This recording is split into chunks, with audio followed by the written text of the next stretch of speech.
Rasulullah itu mengeluarkan zakat fitrah so'an min tamrin au so'an min akidin.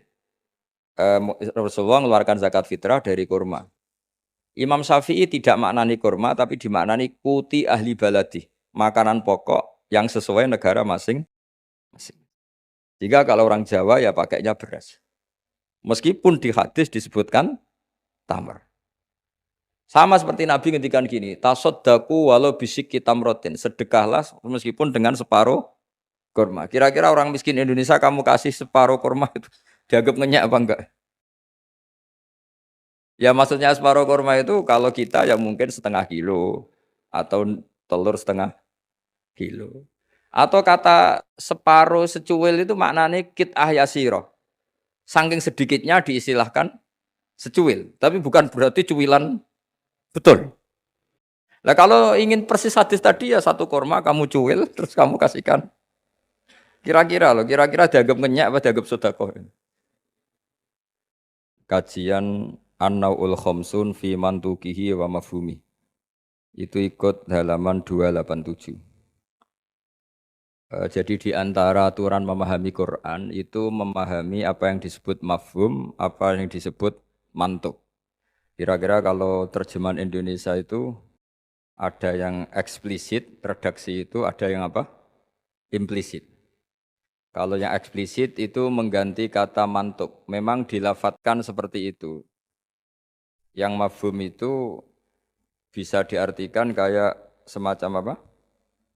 Kesimpulan tapi enggak mesti jadi pegangan. Makanya ini harus hati-hati kalau di bab mafhum. Misalnya gini contoh yang dipakai ulama, saya baca ya. Wal mafhum madalla alaihi lafdzula fi mahallin nutqi. Yang dikatakan mafhum itu kesimpulan yang tidak didapatkan dari tag letter luck. Ya, tidak didapatkan dari tag letter luck. Misalnya begini. Ini diberi contoh misalnya innalladzina ya'kuluna amwalal yatama zulman innama ya'kuluna fi butunihim. Orang yang memakan hartanya anak yatim secara zalim, maka sama juga makan api neraka. Sekarang terus Anda berdalih, wong saya ndak makan Gus mau gasap tok. Saya nyuri. Berarti kalau nyuri sepeda motornya cah yatim nggak apa-apa kan nggak dimakan. Nah itu sarap itu. Maka cara maknanya gini, orang yang memakan harta anak yatim dalam kurung baca merusak, baca merugikan. Sehingga kata yakulu na'am walal yatama adalah ibaratun an aqallil ifsad. Makan tuh kan sebanyak-banyaknya kan satu piring dua piring itu saja haram. Apalagi mengambil mobilnya, mengambil tanahnya. Sehingga kata yakuluna diganti kata yufsiduna yang merusak. Jadi itu namanya mafhum. Jadi mafhum itu, nah kadang mafhum itu aulawi itu lafadz yang disebut dengan mafhumnya itu maknanya ekstrim mafhumnya. Misalnya ada ayat fala taqul lahuma uffin, maka jangan pernah berkata pada orang tua kamu hus atau uf. Kamu nggak bisa bilang gini. Yang diharamkan itu mengatakan hus. Kalau misoh kayaknya enggak gitu. Nggak bisa seperti itu. Kalau kata hus, kecewa lah. Karena ufin itu dalam bahasa Arab atadodjar. Saya merasa tidak nyaman dengan orang tua itu. Orang Arab bilang ufin. Atau us gitu. Gitu. Pokoknya tidak enak. Kalau itu saja nggak boleh, maka bilang kakek aneh, jancuk lebih tidak boleh. Nah, kalau itu tidak boleh karena menyakitkan, ya, misalnya orang tua itu nggak boleh karena menyakitkan. Membiarkan orang tua sampai utang-utang tonggo, sampai pinjem-pinjem itu juga menyakitkan. Jadi kalau menyakitkan misoh itu karena kata-kata, menyakitkan ekonomi itu secara kejiwaan. Sehingga terus ulama mengatakan semua bentuk yang menerantarkan orang tua, maka hukumnya haram. Itu semuanya mafhum, difahami dari kata fala taqul lahuma uffin. Begitu seterusnya. Dan itu oleh ulama dibabkan bab mafhum dan mantuk. Ya saya baca ya beberapa teks aslinya. Fa in kana aula yusamma fahwal khitab kadila latifala taqul lahuma uffin ala tahrimid dorbi li annahu asyaddu Wa in kana musawiyan sumya lahnal khitab ay maknahu kadilalati alladzina yaquluna amwalal yatama zulman ala tahrimil ikhraq. Kalau haram makan anak yatim secara zalim haram, maka membakar harta anak yatim juga haram. Li'annahu musawin lil akli fil itlaf. Karena sama-sama merusak. Memakan harta anak yatim yang merusak harta itu, mencuri juga sama, membakar juga sama, menggasap juga sama. Nah pertanyaannya adalah, hal dilalatu dzalika qiyasiyatun aw lafdhiyatun majaziyatun aw haqiqiyatun. Lalu lafat bisa dimaknani sejauh itu dilalahnya lafdhiyah, apa hukmiyah, apa qiyasiyah. Misalnya gini ya, ini mungkin mudah difahami ya. Saya misalnya punya satpam atau punya pembantu atau punya candalem kalau dalam bahasa pesantren itu 3 misalnya.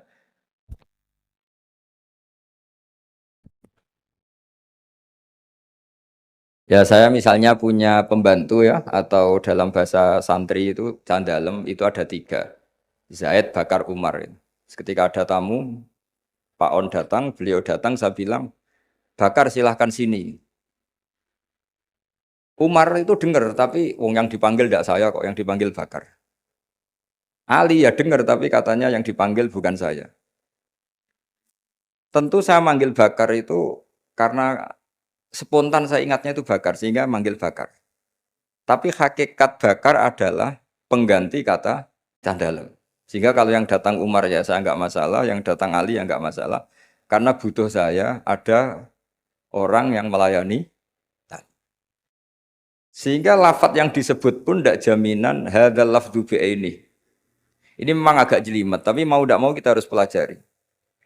Sehingga dalam kitab-kitab ulumul Quran diterangkan wiridan-wiridan atau perintah yang diberikan Nabi kepada sahabat meskipun disebut namanya, tetap itu untuk umum.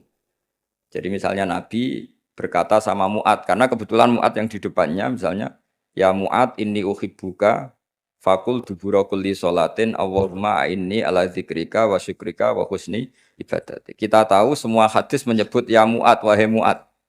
Kata Mu'ad ini mewakili semua umatnya Nabi harus terdidik kayak Mu'ad. Meskipun yang disebut Nabi Mu'ad. Nah ketika kita baca wiridan itu karena kita mengkiaskan diri sama Mu'ad, menganalogikan diri dengan Mu'ad, sama-sama santrinya Kanjeng Nabi. Atau cara berpikir, Nabi itu ingin mendidik semua umatnya. Berhubung yang di depan Mu'ad, maka Nabi menyebut Mu'ad. Tapi bukan hakikatnya itu khusus untuk Mu'ad. Itu namanya mafhum. Jadi mafhum itu satu makna yang difahami meskipun itu tidak dilafatkan, tidak diucapkan. Ya begitu seterusnya. Ya saya teruskan supaya nanti makna Quran itu lebih.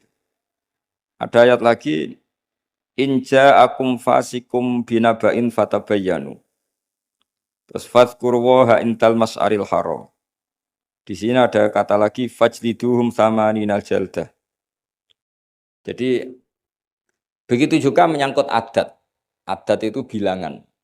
Ketika Al-Qur'an menyebut satu bilangan, itu apakah mubalaghah? Mubalaghah itu butuh itu diekstrimkan atau punya makna sesuai bilangan itu. Misalnya begini, sampean kalau mangkal sama seseorang itu kalau dalam bahasa Jawa itu, meskipun kamu minta maaf saya 1000 kali tidak akan saya maafkan. Ternyata orang itu dablek sekali, ya sudah nanti saya minta maaf 1001 kali. Tak susui 1. Itu kamu mangkel enggak? Mesti kamu mangkel. Karena kamu menyebut 1000 kali itu saking mangkelnya bahwa saya maafkan kamu itu mukhal. Meskipun Anda minta maaf 1000 kali. Tapi orang ini tetap dablek, ya sudah saya tambah 1001. Itu tidak bisa seperti itu karena adat bilangan disebut Quran dalam konteks balaghah itu hanya lil mubalaghah, mengekstrimkan satu kasus atau satu peristiwa. Itu di semua bahasa dunia kalau kamu mangkal sama istri atau mangkal sama teman atau mangkal sama tetangga, mbok rene nganti bungkuk nganti sujud misalnya, tidak akan saya maafkan. Terus kamu bilang gini ya, saya akan sowan kamu sambil melata, sambil merangkak. Itu tetap saja. Jadi ini namanya mafhum. Mafhum itu kalimat yang enggak disebut tapi maknanya pasti seperti itu. Jadi maknanya hanya gini tok. Mbok kamu minta maaf saya 1000 kali tidak akan saya maafkan. Maknanya hanya satu. Betapa bencinya orang itu pada itu aja maknanya. Betapa bencinya. Nah, di sini juga ada kalimat misalnya ada beberapa kelompok sing Allah itu ngendikan la yukallimuhumullah wala yang zuru ilaihim. Allah melihat saja enggak mau. Ngendikan saja enggak mau. Pertanyaannya adalah secara hakikat semua makhluk Allah dilihat Allah enggak? Dilihat. Tapi ada ayat wala yang zuru ilaihi. Makhluk-makhluk seperti ini tidak dilihat Allah. Nah, makna tidak dilihat adalah tidak dipedulikan. Hakikatnya Allah tetap melihat. Jadi ayat itu hanya menunjukkan betapa bencinya Allah sama kelompok itu. Sampai diistilahkan Allah tidak berkenan melihat. Jadi gak usah dimafhum gini. Oh beneran Allah gak delok, aku maksiat rakonangan wayo kasus kalau seperti itu. Nah, ini memang itu balaghah. Jadi ilmu-ilmu yang harus dianalisis secara balaghah. Jadi ada kelompok-kelompok yang menjual belikan agama atau melakukan kejahatan atas nama agama. Yasaruna bi ahdillahi wa aimanihim samanang qalila. Itu orang-orang ini akan dihukum, kata Allah hukumannya adalah la yukallimuhumullah. Allah tidak berkenan ngendikan, juga tidak berkenan melihat. Monggo Pak nak badhe wonten acara. Ini beliau mau nemuin tamu dari kedokteran. Saya teruskan ya. Jadi para audien, para hadirin yang saya hormati. Makanya kita sekarang kan punya jargon kembali Quran dan Sunnah. Tapi tetap saja aturannya memahami Quran dengan cara-cara yang dipahami para ulama dulu. Yang ulama itu punya sanad sampai sahabat, tentu sampai Rasulullah Shallallahu Alaihi Wasallam. Di antara bahasa Arab itu ada mubalaghah. Mubalaghah itu mengekstrimkan satu peristiwa. Dan pilihannya kadang pakai bahasa tadi. Saya beri contoh tadi yang orang Jawa bilang, mbok kue rene ping 1000 tetap rata sepuro. Kamu tidak bisa ngarang buku. Kalau 1000 tidak cukup. Kalau 1001 pasti cukup. Memangnya ini KPU kalau 50 plus 1 terus menang tidak bisa seperti itu. Ya maknanya hanya ma'asyadda bughdahu, betapa bencinya orang itu gitu aja. Allah tidak berkenan melihat orang yang menjual belikan agama. Wah malah penak Allah kalau nggak lihat kita enak. Tidak bisa seperti itu. Saking bencinya Allah sampai diistilahkan tidak berkenan melihat. Itu kan seperti kamu benci orang. Wah naruh kue mutah-mutah. Masa mutah-mutah betul kan? Saking nggak maunya melihat. Itu di bahasa Arab juga seperti itu. Ya, Sabri terus waktu lifa fil ikhtijat bihadhil mafahim ala aqwalin katsirah. Wal asofil jumlah annaha kullaha hujjatun bisyurutin. Minha alla yakunal mazkuru kharaja lil ghalib.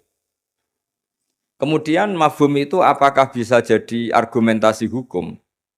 Jawabannya iya. Asal lafadz yang disebut yang eksplisit tadi disebut bukan karena ghalib. Ghalib itu gampangnya ngomong lah. Ghalib itu umum. Misalnya begini, saya beri contoh yang ekstrim. Jong nak ono wong melarat sini hormati. Misalnya saya seorang kiai atau seorang dosen, kalau ada tamu miskin hormati. Setelah itu ternyata tamunya orang kaya, terus pembantu saya seenaknya tidak hormati. Alasannya yang harus dihormati itu yang miskin, kalau yang kaya tidak perlu. Ini tentu pembantu yang buruk. Karena mengatakan jika yang miskin hormati itu sebenarnya maknanya itu prioritas, bukan catatan hukum. Jadi kalimat disebut itu kan kadang catatan hukum, kadang prioritas. Kalau tadi ya maknanya hanya jika orang miskin prioritaskan, bukan berarti yang kaya tidak perlu dihormati. Lah itu banyak di Quran, di hadis, lafadz yang sebetulnya disebut itu prioritas, tapi oleh orang yang enggak ahli bahasa dianggap catatan apa? Hukum. Maka itu menjadi gaduh, secara hukum menjadi gaduh. Saya beri contoh yang ada di Quran. Kalian tuh haram menikahi anak tiri itu anaknya istri, yang serumah dengan kamu. Yang serumah dengan kamu itu bukan catatan hukum. Ya jadi begini ya, misalnya saya beri porsi hukum fikih ya. Yang diharamkan dalam Islam itu kan 3. 1 karena nasab, 2 karena rodok penyusu, 3 karena musaharah. Musaharah itu besan. Kalau yang karena nasab kita tahu 7 ya, kalau dalam bahasa Arab 7, kalau dalam bahasa Jawa itu tinggal 4. Ya 7 itu apa saja coba yang hafal Quran tuh. Hurrimat alaikum ummahatukum wa banatukum wa akhwatukum wa ammatukum wa kholatukum wa banatul akhi wa banatul ukhti. Itu kalau dalam bahasa Arab muharramatun nikah itu ada 7. Tapi orang Jawa bilang hanya 4. Sebenarnya memang 4. Karena orang Arab itu kan ngitungnya ibu, putri, saudara putri, bulik dari bapak, bulik dari ibu, keponakan dari saudara lelaki, keponakan dari saudara perempuan. Kalau orang Jawa kan ngitungnya bulik ya satu, ya kan saudaranya bapak atau ibu kita bilang bulik. Kalau orang Arab enggak, kalau saudaranya bapak ammah ya, saudaranya bapak itu ammah. Kalau saudaranya ibu kholah, maka dihitung 2 wa ammatukum wa kholatukum. Kalau anaknya saudara orang Jawa bilang keponakan, kalau orang Arab dihitung wa banatul akhi wa banatul ukhti. Sehingga 4 ini di Jawa diringkas jadi berapa? 2, yaitu haram menikahi bulik dan haram menikahi keponakan. Jelas ya. Kemudian yang kedua haram karena rodok. Jika kamu nyusu sama Sri misalnya, otomatis anaknya Sri saudara rodok dan ibu yang kamu susui otomatis ibu rodok, suaminya Sri bapak rodok. Itu karena rodok. Terus ketiga karena musoharoh. Ya ini didengerin supaya jadi ahli hukum. Jadi masa Universitas Islam Indonesia tidak tahu muharramatun nikah. Kamu jangan ikut bahasa-bahasanya artis-artis gaul di Jakarta. Di Jakarta itu kalau orang sudah nikah malah namanya muhrim. Itu sebenarnya salah bahasa. Justru yang bisa dinikah itu harus ajnabiyah orang lain. Kalau mahram malah nggak boleh dinikah. Karena maknanya mahram itu orang yang haram dinikah. Jadi justru istri itu bahasa fikihnya ajnabiyah orang lain. Buktinya boleh dinikah. Kalau mahram itu orang yang haram dinikah. Tapi ya sudah ada bahasa gaul gitu ya ikut saja. Ibu goblok tapi tidak usah ikut goblok. Karena itu memang salah, bahasa itu salah sebetulnya. Makanya istri itu repot, di fikih itu repot. Fikih itu kalau bahasakan istri itu ajnabiyah orang lain. Kalau anak itu anak, kalau istri itu tetap bahasanya ajnabiyah orang lain. Sehingga sekali dicerai ya benar-benar menjadi orang lain. Kalau kita mati ya benar-benar menjadi orang lain. Buktinya boleh dinikah orang lain. Jika kalau dalam pepatah Jawa ini ajarannya bapak saya, kamu tidak harus ikut.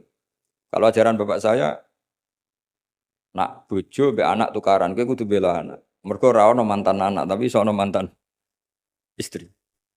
Sehingga tradisi keluarga saya itu pokoknya anak itu nomor 1, baru istri. Tidak tahu kalau tradisi sampean istri dulu baru anak. Itu. Karena tadi cara berpikir anak itu selalu anak. Ya anak itu selalu anak. Tapi kalau istri tidak mesti. Apalagi istri sampean cantik terus sampean mati gitu itu sudah. Ya sudah selesai. Mesti nikah orang lain gitu. Enggak tahu nanti kalau di surga ikut siapa, enggak tahu ini. Mesti oportunis kalau kamu masuk neraka dia ikut yang masuk surga. Kalau masuk surga semua ikut yang kelas lebih tinggi. Saya teruskan ya. Terus haram ketiga itu karena musoharoh. Disebut wa akhwatukum wa ummahatukum lati ardunakum wa akhwatukum naruna. Terus wa ummahatu nisaikum apa? Wa ummahatu nisaikum. Ibu dari istri kamu. Apa kalau orang sini bilang? Mertua ya. Nah mertua dengan mantu itu hubungannya 2. Seorang lagi ya. Mertua sama mantu itu hubungannya 2. Ya seorang lagi. Misalnya kamu nikahi Sri. Berarti ibunya Sri sebagai apa? Mertua. Itu menjadi mertua itu bimujarrodil akdi. Sekedar akad kamu bilang qabil tu nikahaha wa taswija bil mahrin madkur. Itu langsung jadi mertua. Ya langsung jadi.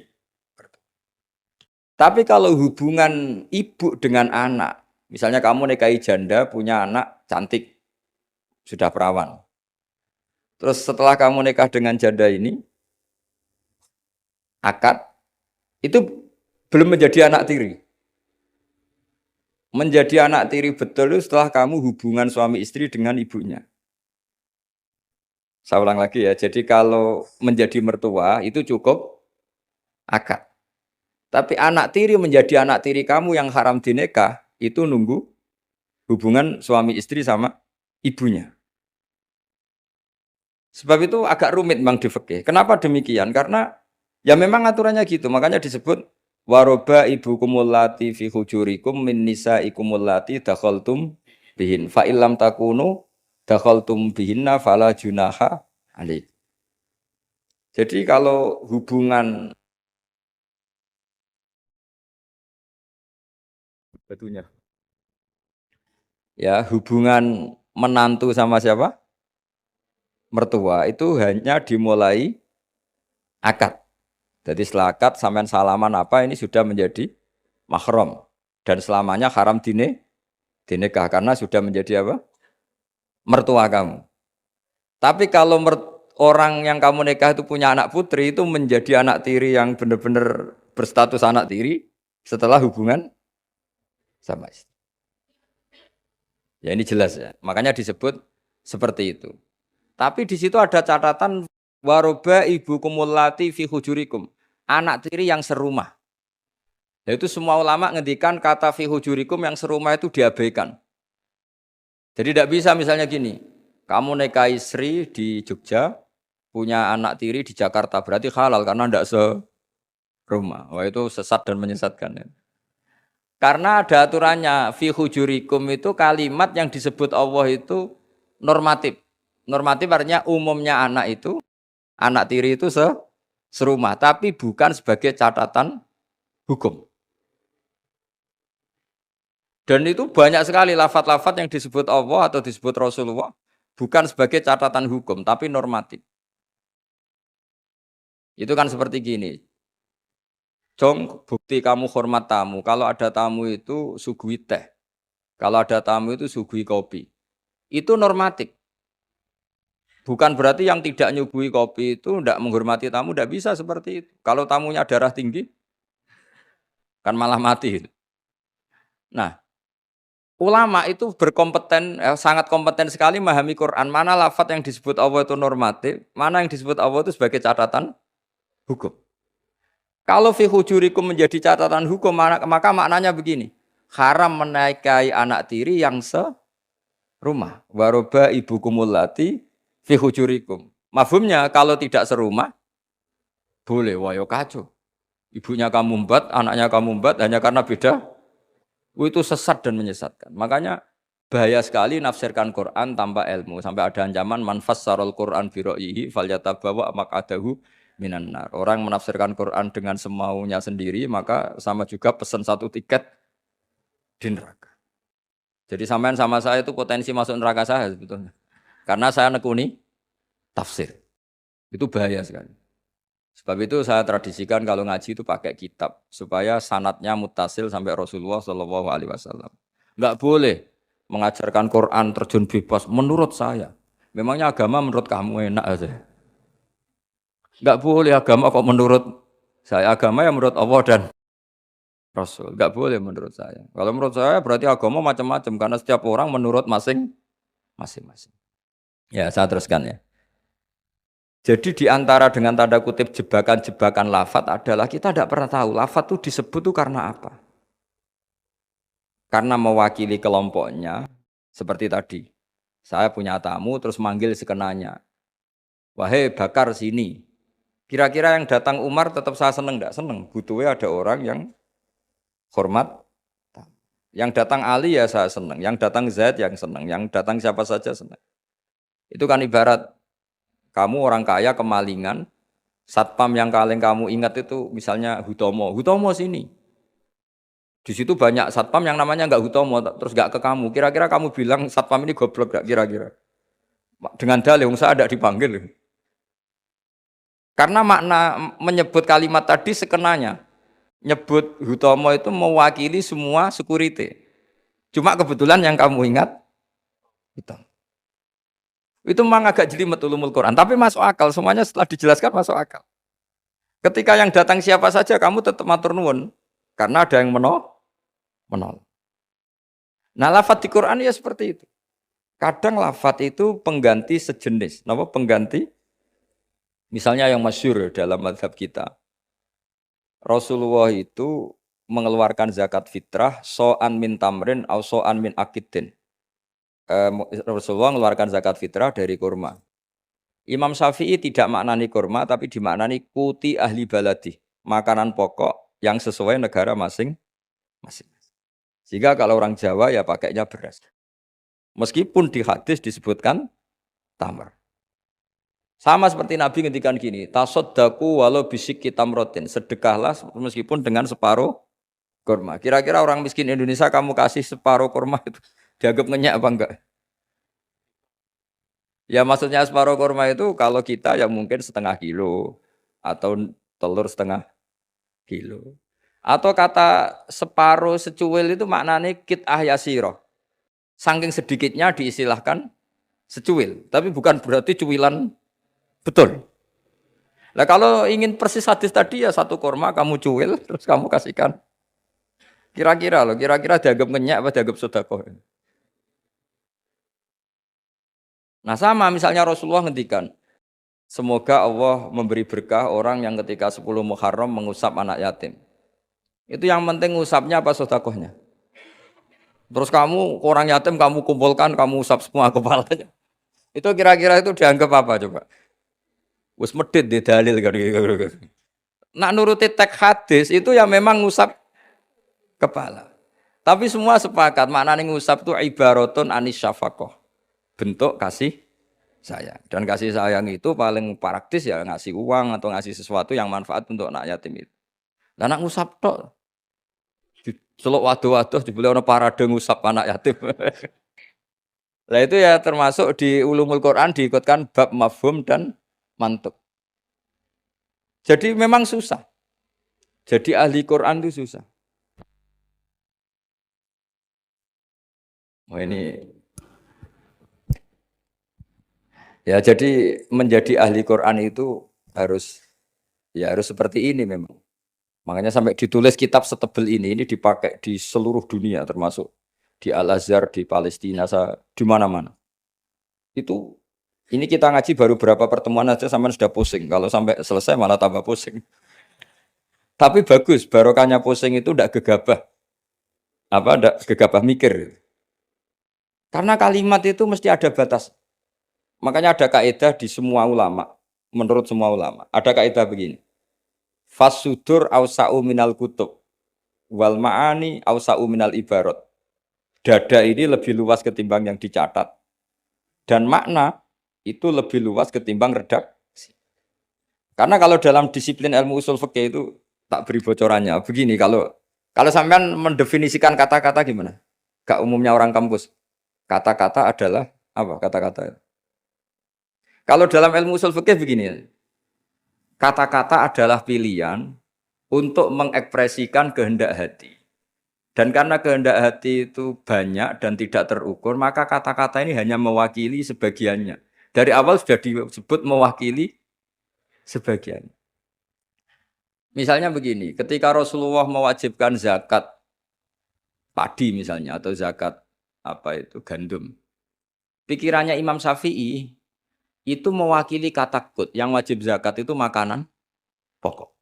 Sehingga Imam Syafi'i hanya mewajibkan yang dizakati itu hanya padi, gandum, jagung, kacang. Pokoknya yang bisa jadi makanan pokok. Kira-kira Imam Syafi'i itu tidak mewajibkan zakatnya kangkung, melon, mangga gitu. Karena tidak makanan pokok. Tapi dalam mazhab lain enggak, ketika Rasulullah mewajibkan mezakatkan padi. Itu maknanya itu matum pituhul ardu, apa saja yang tumbuh dari bumi. Sehingga kelompok ini termasuk Yusuf Qardomi wajibkan zakat melon,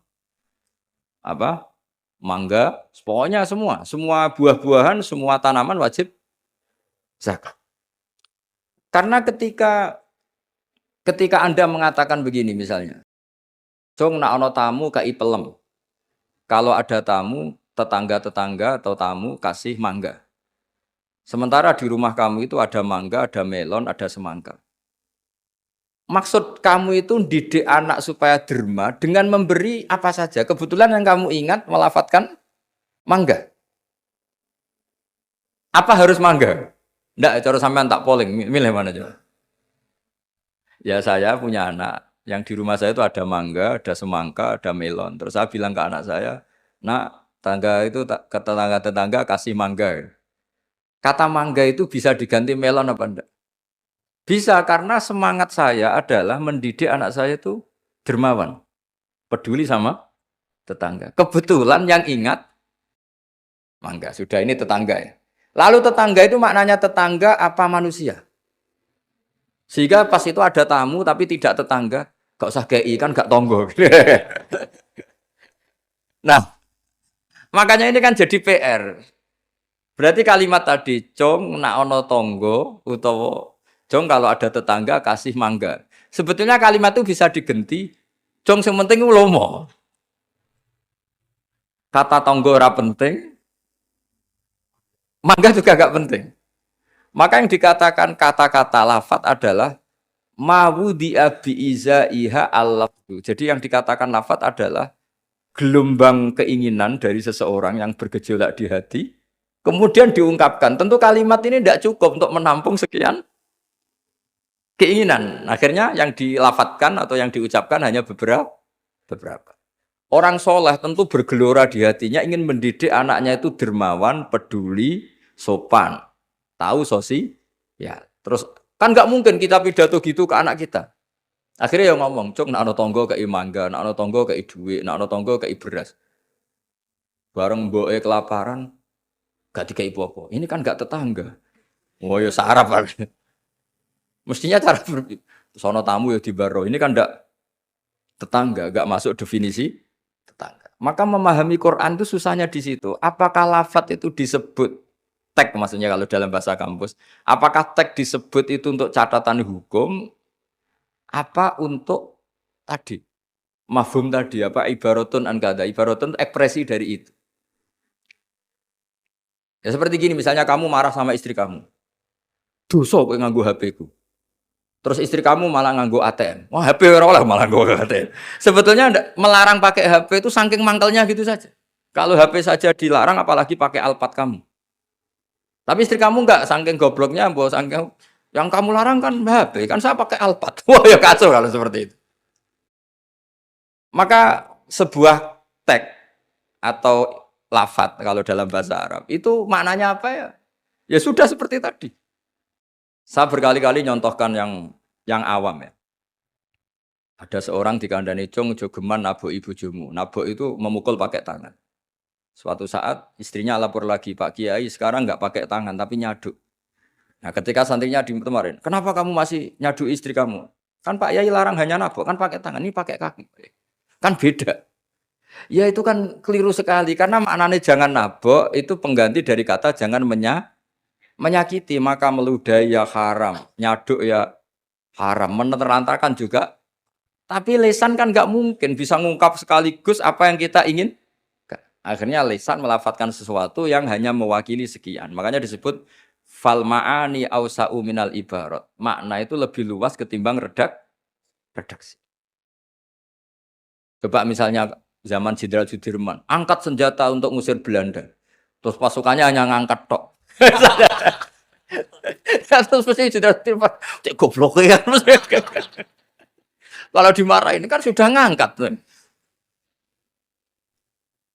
Terus ada Belanda yang mau nembak kita, usir Belanda. Belandanya tidak kamu tembak. Kenapa? Mintanya kan diusir. Perintahnya kan diusir, bukan ditembak. Kasus gak kira-kira ada pemahaman seperti itu? Tapi lafadz tuh nggak mewakili. Kalimatnya angkat senjata, usir penjajah. Padahal maknanya apa coba? Jadi kan nggak terwakili oleh kalimat angkat senjata, usir penjajah. Barang penjajah ini menembak, kamu diam saja. Gimana caranya nangkep terus mengusir? Kan nggak ada perintah menembak, usir. Itu kan kasus seperti itu. Jadi makanya di antara syurutul mufassir yang paling pokok adalah maliyan bil arabiyah. Dia punya kemampuan kesusastraan Arab. Karena nggak bisa seorang mufassir menafsiri Quran tanpa punya kemampuan balaghatul Arab. Yaitu yang disebut Allah Ta'ala wa innahu latanzilu rabbil alamin nazala biruhul amin ala qalbika litakuna minal mudhirin terus apa bilisanin Arabiyyim mubin. Jadi Quran itu pakai lisanul Arab. Sehingga kalau dalam kitab-kitab besar diterangkan, ketika Rasulullah dikatakan begini oleh Allah, liyaghfira laka Allahu ma taqaddama min dzambika wa ma ta'akhkhara. Itu bukan berarti Nabi pernah dosa ndak, karena Nabi itu maksum. Maksum itu terjaga dari dosa. Tapi itu ekspresi mahabbah. Saya ulang lagi, itu ekspresi mahabbah. Misalnya saya senang sama seseorang. Mesti kalau ketemu saya, sudah kamu tidak usah khawatir sama saya. Kesalahan-kesalahan kamu sudah saya maafkan. Sebetulnya itu hanya ekspresi mahabbah. Saking mahabbahnya sampai andekan salah itu dimaafkan. Bukan berarti menvonis kalau yang diomongin itu salah. Jadi itu ranah-ranah yang memang kita harus hati-hati. Sama seperti begini, ini kata Qodiyat. Qodiyat itu pengarang kitab Asy-Syifa. Doa itu ekspresi mahabbah. Doa itu bukan kalimat hukum. Kalau kalimat hukum itu kan iya sama tidak.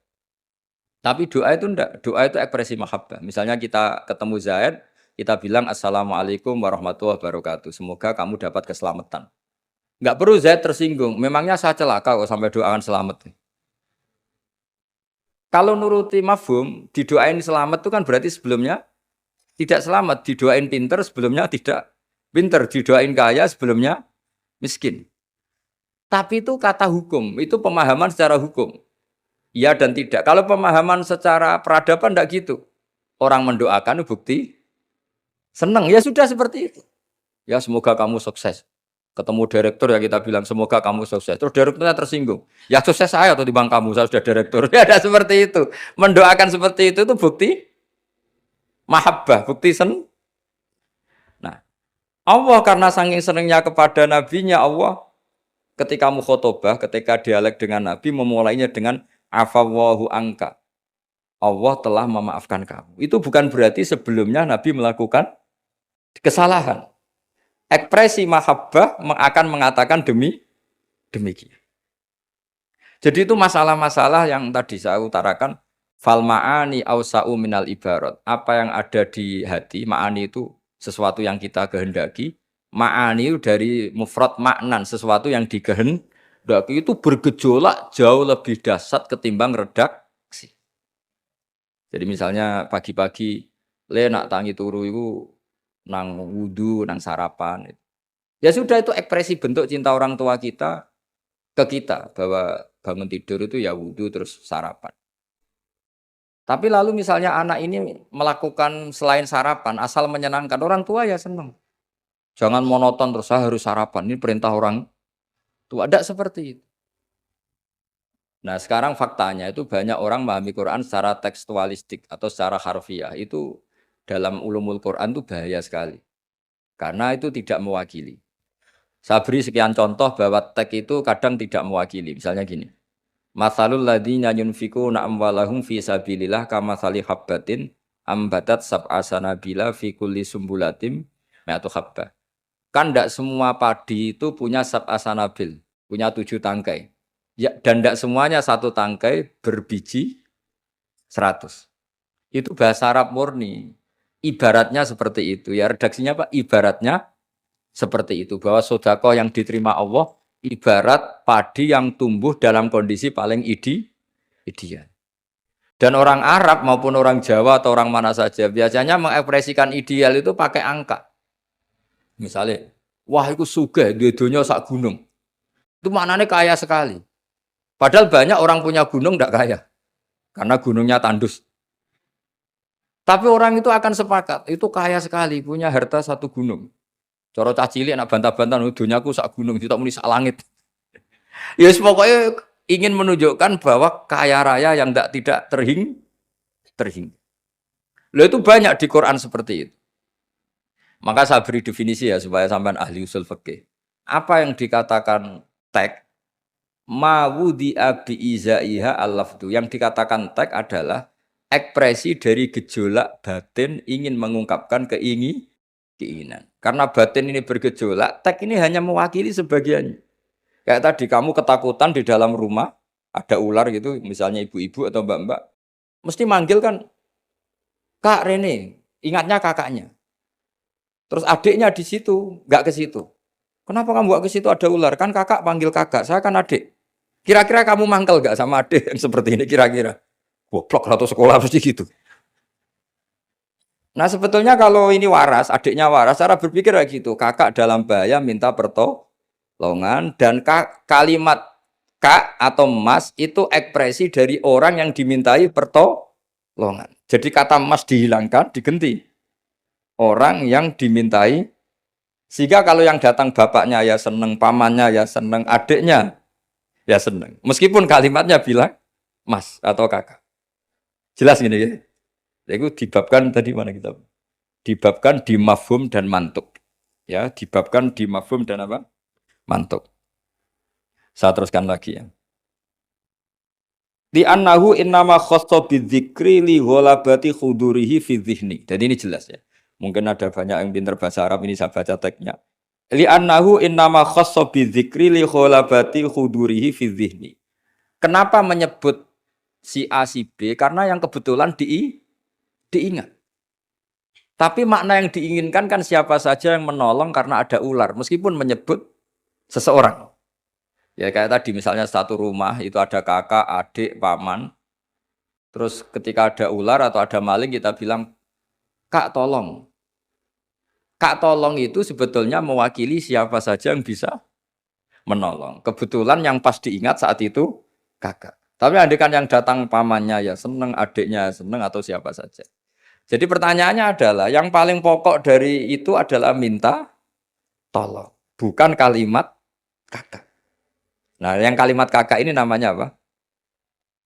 Disebut karena diingat, bukan disebut karena catatan hukum. Nah, itu ada ilmunya. Berapa kalimat yang disebut karena yang diingat atau sebagai catatan hukum. Kalau sebagai catatan hukum ya punya mafhum mukhalafah. Kalau tidak ya tidak. Misalnya begini, ada pernikahan Sri sama Zaid. Kemudian Zaid ini security atau cadalem. Terus ketika tak panggil Zaid datang. Yang datang Umar. Kan sama-sama cadalem, tidak bisa kalau seperti itu harus Zaid karena mau akad nikah. Masa akad nikah diganti-ganti kan tidak bisa. Kan sama-sama cadalem ya tidak bisa. Lama-lama sampean maju kan sama-sama manusia ya tidak bisa kalau konteks seperti itu. Makanya lafadz disebut itu dilihat, disebutnya sebagai catatan hukum apa sebagai tadi yang sedang diingat. Ya jadi jelas ya. Jadi itu ada aturan-aturannya. Li'annahu innama khassa bidzikri li ghalabati khudurihi fi dzihni. Terus kedua ada catatan lagi wa alla yakuna muwafiqan lil waqi'. Ya, di antara catatan hukum lagi sesuatu itu tidak lazim sebagai fakta. Saya ulang lagi, sesuatu itu tidak lazim sebagai fakta. Misalnya begini, kita tahu yang namanya nasi itu makanan pokok. Ya, kita tahu teh itu minuman. Ketika saya bilang, "Jong saya ambilkan teh." Itu apakah maknanya itu teh, apa maknanya itu minuman? Beda dengan mengatakan satu gelas ini bernama teh. Kebetulan itu teh betul. Itu namanya mengatakan sesuatu sesuai hakikat. Karena teh ya dikatakan teh. Tapi kalau mengatakan tamu saya ambilkan teh. Ini pertanyaannya adalah teh itu menggantikan kata minuman, apa memang harus teh? Jadi itu memang seperti itu.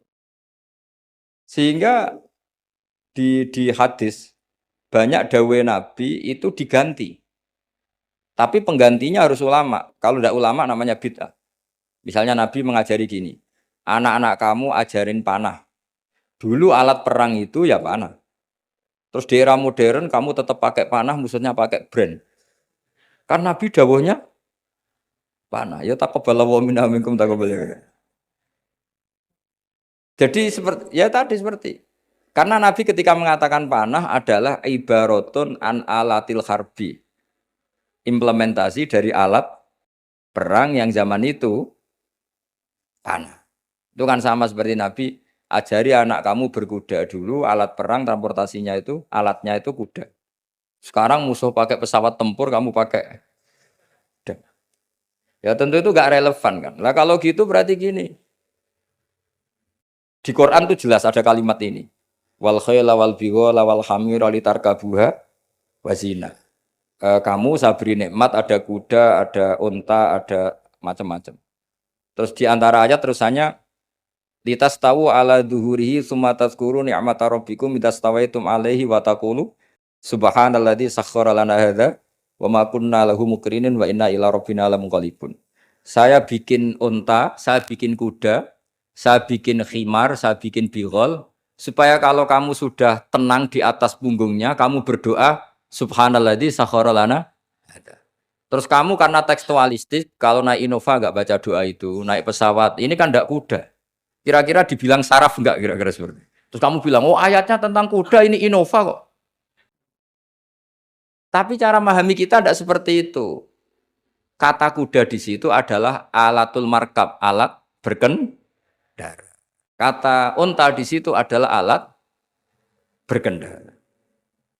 Maka semua transportasi atau alat transportasi kita kalau naik ya tetap berdoa subhanalladzi sakhkhara lana. Dan itu seterusnya ya. Jadi ngaji pertemuan ini ingat-ingat ya kaidahnya apa? Fal ma'ani ausa'u minal ibarat wasudur ausa'u minal kutub. Itu semua ulama pasti bilang seperti itu. Kalau sampean belum pernah bilang berarti belum ulama. Makanya ini dimulai sekarang. Untuk saja di ulama harus hafal kaidah apa? Fal ma'ani ausa'u minal ibarat wasudur ausa'u minal kutub. Itu nanti kalau sampean sudah pinter itu pinter betul nanti. Bukan pinter-pinteran tapi pinter betul. Karena memang seperti itu. Sehingga misalnya Rasulullah dulu, tofa Rasulullah rokiban, Nabi tawaf secara berkendara. Saat itu tentu naik unta. Sekarang orang-orang sepuh pakai kursi roda. Jangan terus bilang gini, dulu Nabi naiknya unta, maka orang sepuh nggak boleh pakai kursi roda, harus pakai unta. Yo dia tabuki polisi Arab aneh-aneh sebenarnya. Jadi karena dulu Nabi sudah berumur dan beliau tidak suka memaksakan dan untuk menunjukkan kalau tawaf secara berkendara itu sah boleh, terus beliau naik unta sambil apa? Tawaf. Akhirnya kesimpulan hukumnya apa? Boleh berkendara saat tawaf. Sudah untanya dibuang. Maksudnya harus pakai untanya. Lama-lama nanti gini, nggak boleh tawaf sekarang. Dulu Nabi tawaf langsung tanah, ini sudah keramik gini, nggak boleh. Ya repot kalau kamu perdebatkan begitu terus ya repot. Lah ya karena tadi ketika Nabi naik unta itu semangatnya Nabi adalah mempermudah umatnya terutama bagi yang tua. Semangat yang ingin dimaklumatkan Nabi itu. Wahai umatku kalau kamu sudah tua jangan memaksakan jalan, berkendaralah. Atau cari alat yang menjadikan kamu mudah. Nah itu tentu gak tersampaikan semuanya dengan redaksi. Tapi dadanya Nabi bergejolak ingin mengimplementasikan bahwa agama ini yuridu wa bikumul yusra wala yuridu bikumul usra. Wah itu tentu gejolak ini kan enggak terwakili oleh lafaz. Seperti kamu bilang ke istri kamu, "Dik, saya cinta kamu karena kamu cantik." Itu bukti seneng saja. Nak bojone cerdas, berarti aku nak selek kira seneng. Wah ya repot kalau gitu. Padahal kalimat itu maknanya kan gitu. "Dik, saya seneng kamu karena kamu cantik." Mafhumnya apa? Kalau tidak cantik, kalau sudah tidak cantik tidak seneng. Tapi tidak seperti itu. Pokoknya kamu itu ingin gombal terus ngomong itu aja. Jadi makanya walhasil itu tadi ingat-ingat ya Pak. Fasudur ausa'u minal kutub. Bahwa dada kita ini lebih luas ketimbang yang kita tulis. Ya dada kita lebih luas ketimbang yang kita. Terus wal ma'ani ausa'u minal ibarat. Makna yang kita kehendaki itu jauh lebih luas ketimbang redaksi. Karena tadi kita manggil security misalnya si A, yang datang selain si A juga nggak masalah. Karena kata si A tadi hanya keterbatasan kita sebagai manusia, sehingga harus menyebut satu orang. Padahal siapa saja nggak masalah. Karena butuhnya kita ada yang menolong atau ada yang membantu. Ya saya ulang lagi ya, fal ma'ani ausa'u minal ibarat wasudur ausa'u minal kutub. Ya, assalamualaikum warahmatullahi wabarakatuh.